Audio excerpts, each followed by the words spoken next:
selamat datang di Kaseda, Katekese Semangat Muda. Hari ini kita akan mencoba untuk berbicara bersama dengan rekan-rekan OMK Beato Carlo Acutis Paroki Administratif Santo Ignatius Ketandan Klaten. Akan tetapi, apa sih yang ingin kita bahas pada kali ini? Kita akan membahas mengenai bagaimana gereja itu berjalan bersama dengan orang muda. Dengan demikian, kita akan mencapai tujuan mengenai orang muda yang akan giat dan teguh untuk terus menghidupkan dan menggerakkan gereja itu sendiri. Karena apa? Karena orang muda adalah masa kini gereja. Untuk itu, kita perlu mengetahui bagaimana sih dinamika orang muda itu sendiri. Sebetulnya, dalam kehidupan sehari-hari, orang muda Katolik memiliki potensi untuk menumbuh kembangkan gereja itu sendiri. Akan tetapi wadah untuk mereka bisa berkecimpung di dalamnya itu sangat susah. Karena apa? Pertama, kadang orang muda itu tidak sejalan dengan pemikiran orang tua. Lalu yang kedua, gereja itu sendiri mengarahkan pastoralnya bukan untuk orang muda. Lalu yang ketiga, mengenai ketertarikan orang muda itu sendiri di bidang kesenian, lalu olahraga. Sedangkan hal yang perlu diolah dari orang muda itu sendiri adalah kedalaman mereka untuk menghidupi spiritual, bagaimana akan mengarahkan karya pewartaan dan pelayanan. Dari sini kita belajar juga melalui kitab suci 1 Timotius bab 4 ayat 11 sampai dengan 16, di mana di situ kita mengenal salah satu sosok yaitu Timotius yang seorang muda, tapi di masa dahulu atau di zaman karya misionernya dia tetap menghidupi itu di tengah-tengah orang-orang tua. Apakah Timotius tidak mengalami kendala? Tentunya Timotius mengalami kendala, tapi dengan kendala itu dia tetap melanjutkan karya misionernya dengan tekun. Dengan demikian, gerak kita pada pertemuan kali ini akan mencoba untuk menggumuli dan mencoba untuk mengkomunikasikan sebetulnya tempat orang muda itu seperti apa di dalam gereja. Untuk mengawali katekese kita pada hari ini, marilah kita awali dengan doa pembuka. Untuk itu, marilah kita siapkan hati kita masing-masing. Dalam nama Bapa dan Putra dan Roh Kudus, amin. Tuhan Yesus Kristus yang bertahta dalam kerajaan surga, kami mengucap syukur atas berkat rahmat penyertaan-Mu, sehingga kami boleh Kau kumpulkan dalam situasi yang serba terbatas ini. Kami menyadari bahwa ruang untuk orang muda berkarya masih mengalami kesulitan.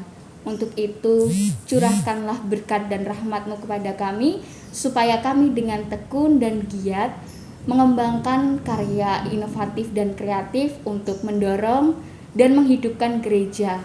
Apapun yang kami miliki, kurang dan lebihnya kami persembahkan kepadamu, supaya hari ini semuanya dapat mengubahkan kami melalui pengungkapan pengalaman hidup, pendalaman pengalaman hidup, dan juga firman-Mu sendiri, serta nantinya kami akan membuat aksi konkret sebagai orang muda.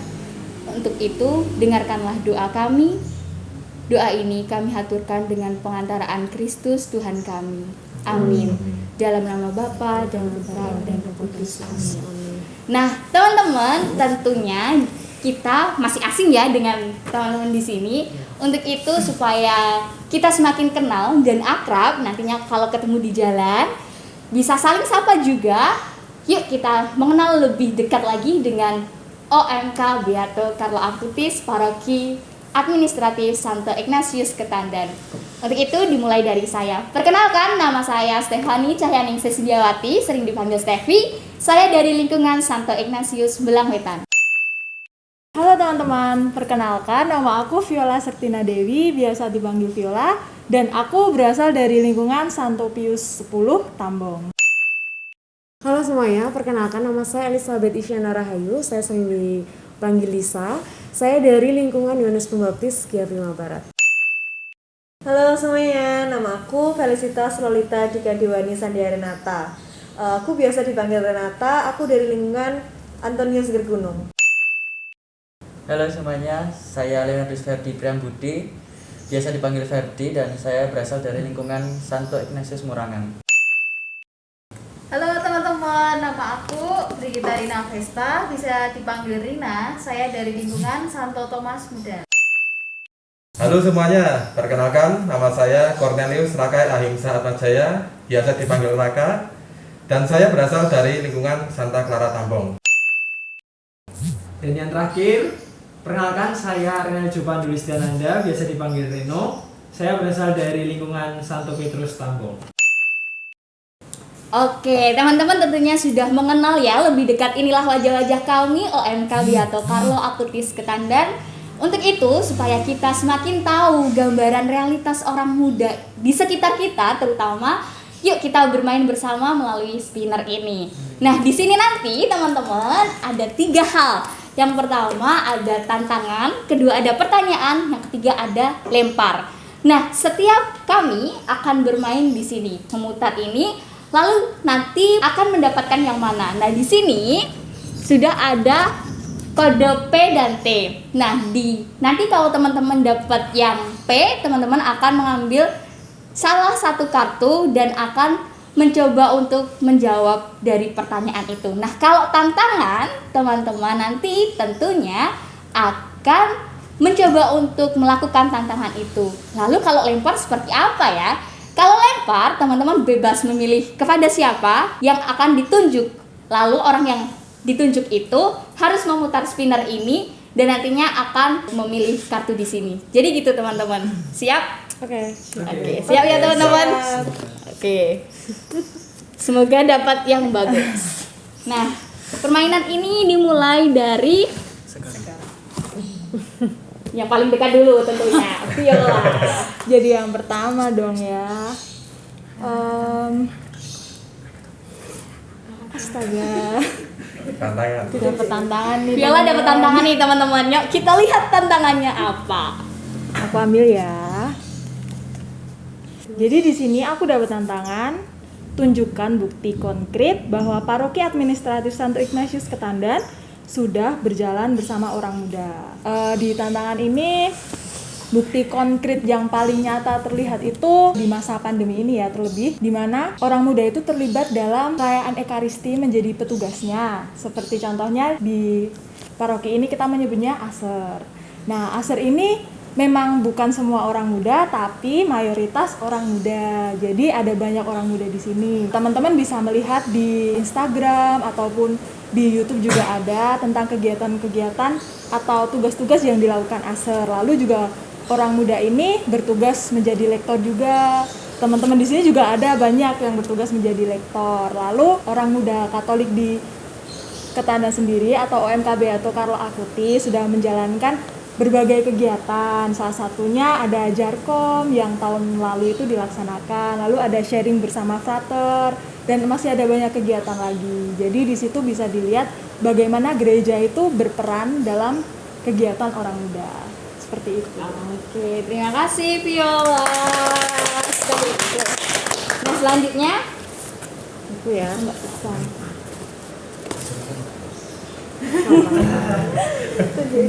Oke, Mbak Lisa dapatnya tantangan teman-teman. Kira-kira di tantangan ini Mbak Lisa memperoleh apa?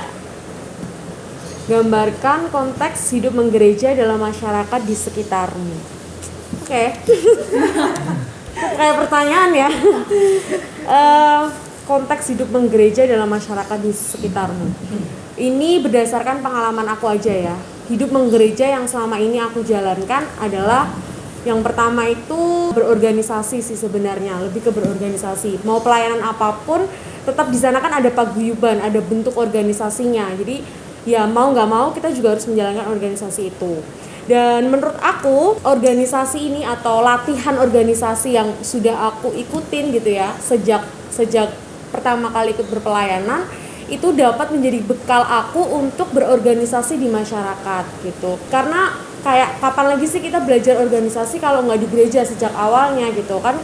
Kita kenal organisasi pertama kali SMP kali ya, yang kita bisa ikut serta OSIS salah satunya atau DP. Nah di situ kan kita benar-benar baru pertama kali. Nah kalau pelayanan yang aku lakukan sebelumnya itu maksudnya ada organisasinya, jadi bisa belajar di situ.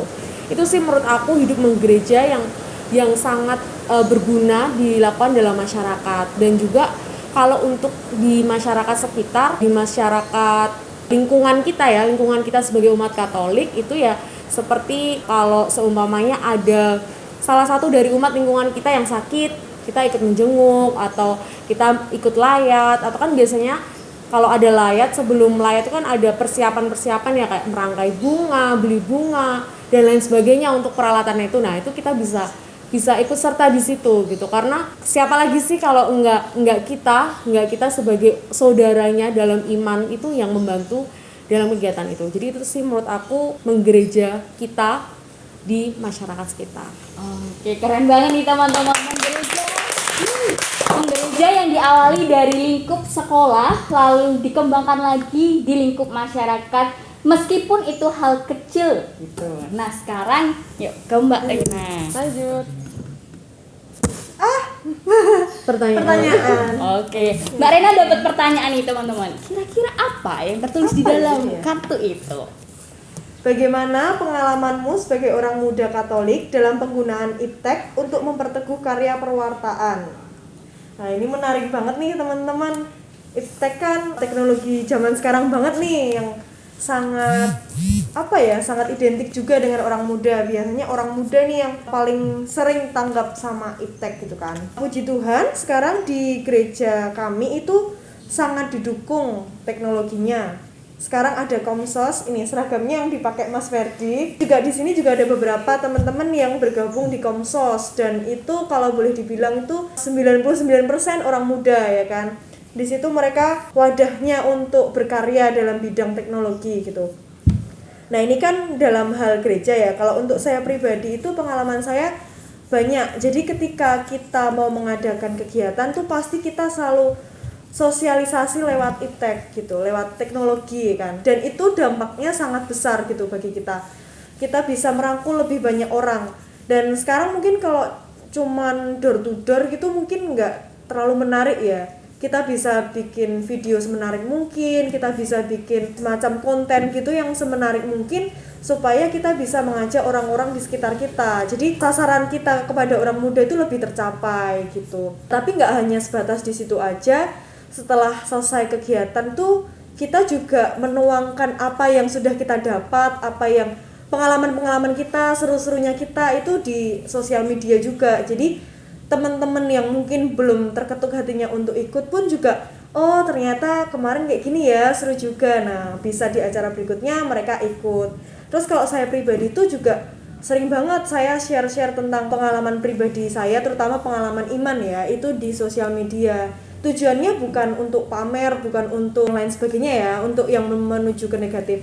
Cuman kalau saya pribadi, saya pengen teman-teman barangkali kalau ada membaca atau melihat postingan saya, mungkin ada yang terketuk hatinya, oh iya ternyata seperti ini ya, ternyata seperti ini, terbuka hatinya gitu. Lebih ke sharing iman gitu.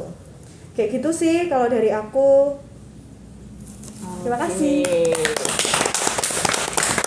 Keren banget bahwa iptek itu nggak melulu tentang hal-hal yang negatif, tapi disikapi dengan keterlibatan atau melalui sharing iman, lalu juga dengan bagaimana sih caranya kita untuk bertumbuh dengan iptek yang saling menguatkan dengan cara berjejaring. Karena seperti yang diungkapkan oleh Mbak Rena tadi, bahwa sharing iman melalui iptek bisa mengembangkan atau menggugah semangat teman-teman yang belum terlibat atau mau terlibat tapi malu-malu. Tentunya dengan demikian, iptek bukan hanya persoalan tentang yang negatif saja, tapi di ranah orang muda, ternyata iptek itu bisa dikembangkan secara positif, dan itu juga difasilitasi oleh gereja meskipun baru beberapa bidang saja, begitu. Selanjutnya kita ke Mas Ferdi.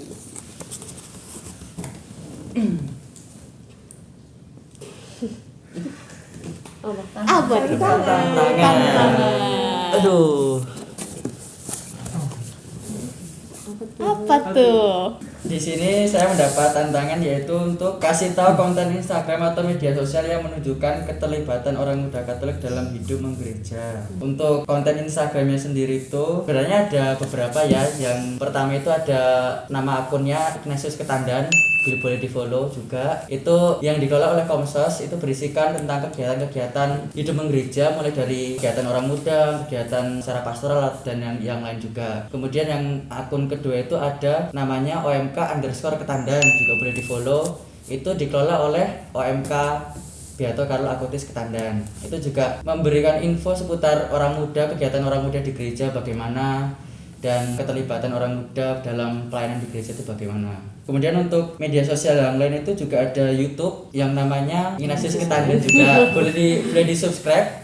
Dan di situ juga ada video-video atau konten-konten yang berkaitan dengan orang muda, seperti kegiatan seputar pengenalan ASER atau yang lainnya. Mungkin dari saya seperti itu. Terima kasih. Oke, terima kasih. Oke, kita lanjutkan ke Mbak Rina nih. Kira-kira Mbak Rina dapat apa ya? Belum ada yang dapat lempar nih. Ya. Pertanyaan. Oh, tantangan. Banyak yang dapat tantangan ya, teman-teman. Saya mendapat tantangan, diminta untuk menggambarkan keadaan sekarang sebagai orang muda dalam berkarya di Paroki Administratif Santo Ignatius Ketandan. Ya, ini berarti keadaan saya pribadi ya sebagai orang muda. Di sini saya mengikuti satu tim pelayanan, yakni tim pelayanan lektor. Nah, di sini saya banyak mendapatkan pengalaman, baik itu dalam organisasi dan juga di dalam pengalaman iman itu sendiri dan hidup menggereja. Dalam organisasi saya belajar menjadi leader yang baik untuk teman-teman yang ada di tim pelayanan lektor. Kemudian dalam sisi keimanannya, karena lektor itu berdekatan dengan kitab suci, bacaan-bacaan dan juga petugas-petugas liturgi yang lain. Jadi saya ingin tahu bagaimana urutan misa yang baik, bagaimana liturgi itu sendiri tersusun dengan baik, dan semakin mendalami dan mencintai kitab suci itu sendiri seperti apa. Jadi seperti itu sharing saya. Keren banget nih. Karena dari hal kecil misalnya kita dilibatkan dalam salah satu bidang, ternyata menimbulkan ketertarikan sendiri bagi orang muda. Memang cita rasa orang muda itu harus digerakkan terlebih dahulu, dilibatkan atau istilahnya ditenggelamkan terlebih dahulu, baru dia akan mengolah rasa keingintahuannya yang tinggi itu. Yuk kita lanjut ke Mas Raka dulu. Baik, saya putar ya. Oke. Lempar. Satu-satunya dapat lempar. Terakhir ya. Ya, oke.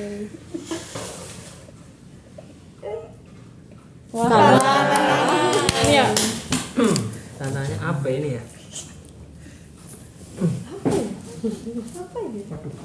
Buatlah sebuah ajakan untuk menggerakkan orang muda Katolik dalam karya pewartaan dan pelayanan di gereja. Jadi berarti membuat kayak istilahnya apa nih? Ajakan seperti apa? Berarti untuk aktif. Iya. Kalau di sini sebagai ketua OMK juga, jadi sudah sering mengajak orang muda yang ada di Ketandan untuk aktif, karena aktif di gereja itu tidak mempunyai kerugian. Jadi bagi orang-orang di luar sana yang merasa masih orang muda Katolik dan belum aktif di kegiatan menggereja, ayolah ikut aktif berkegiatan di gereja, karena selain mendalami iman, kita juga bisa menambah pertemanan, kita juga bisa menambah lingkup sosialisasi. Tidak hanya aktif di gereja, tidak hanya melulu membahas tentang iman, tetapi di lain sisi kita juga bisa lebih memahami tentang kehidupan di dunia ini, karena di dalam gereja kita tidak hanya berkumpul dengan seusia kita, tetapi di gereja kita juga berkumpul dengan orang-orang yang lebih tua dari kita. Kita bisa lebih paham bagaimana susahnya dalam kehidupan di dunia ini. Jadi untuk aktif itu ya, yang pertama memang harus dari diri sendiri ya, dan yang kedua harus dapat dukungan dari orang-orang sekitar. Jadi untuk orang-orang di luar sana, orang muda Katolik yang belum aktif, cobalah sekali-sekali masuk ke dalam kegiatan di gereja agar kamu tahu bagaimana rasanya hidup menggereja sebagai orang muda, karena itu mengasihkan. Dengan jawaban tantangan dari Mas Reno tadi, kita dapat mengakhiri mengenai spinner ini tadi. Ternyata dari spinner kita bisa tahu ya, arena hidup orang muda itu seperti apa. Tentunya melalui sharing beberapa teman tadi, arena hidup orang muda Katolik itu disesuaikan dengan konteks dan juga lingkungan sekitar kita. Konteksnya berkaitan apa? Konteksnya berkaitan dengan bagaimana cara beradaptasi terhadap segala perkembangan yang ada. Tapi tidak menutup kemungkinan ketika kita terjun, ketika kita ingin memulai untuk bergerak, kita juga mengalami situasi yang resah. Resah karena apa? Karena perubahan-perubahan yang ada. Contoh kecil ketika kemarin kita dari situasi pandemi yang mana kita itu orang mudanya hanya terpaku pada itu aja, kegiatannya itu aja, tapi sekarang dikelola setelah masa pandemi dengan adaptasi yang baru, kita harus mengelolanya seperti apa. Jadi itu menjadi pertanyaan lebih lanjut lagi. Dalam pertanyaan-pertanyaan yang lebih lanjut itu, kita mencoba mempertanyakan di mana wadah kita. Di mana wadah kita ini tidak menutup kemungkinan seperti yang dikatakan oleh Reno tadi, harus menjalin relasi dulu dengan orang-orang sekitar, terutama tentunya bukan hanya sesama orang muda, tapi juga dengan yang sudah berkecimpung terlebih dahulu dalam kegiatan menggereja itu. Nah, dengan seperti itu teman-teman, kita mau mengulik lebih lanjut nih, bagaimana sih awalnya teman-teman ini tertarik untuk sebagai orang muda dalam kegiatan menggereja.